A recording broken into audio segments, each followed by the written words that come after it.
Zuffa is getting a bad rap as far as making their own titles. And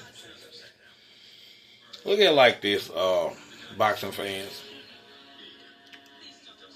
Everybody had a club they wanted to join. Everybody had, a fraternity they wanted to join. Okay? In a wrestling standpoint, and I'm just using this for an example. In wrestling, the AWA champion, you know what I'm saying? The NWA champion was Luthez. Luthez was only spread it out, you know what I'm saying? The NWA was spread out so fast or whatever with the worldwide group promoters and everything. You had to defend it, every 30 days, but everywhere you had to go. Defend your belt to this top talent.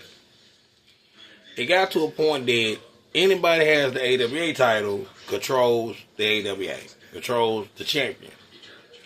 So, what do you do when nobody do not want that title being put on your champion? You make your own goddamn belt.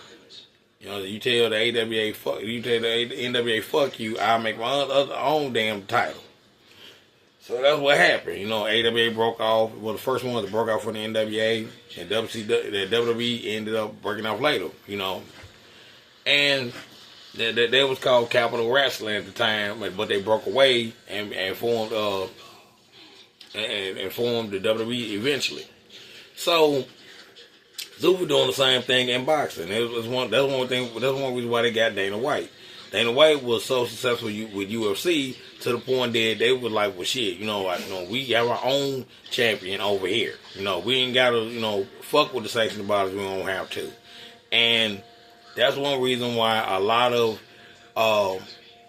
boxing fans are clashing with, this idea of Zuffa having their own belt and all this stuff, and it's global. You can't make this shit. The boxing is global, not a league. Goddammit. But you gotta look at it this way. The day that Terrence Crawford beat Canelo, and Mauricio Suleiman tried to overcharge him for that belt, Zuffa started to really pop off. And a lot of fighters get to a point that they like, I'm not finna sit there and overcharge me for a belt that I won. I would take the Ring Magazine belt with me and go to Zuffa. That's exactly what Jairo Pataia did. That was a dog whistle to a lot of boxers.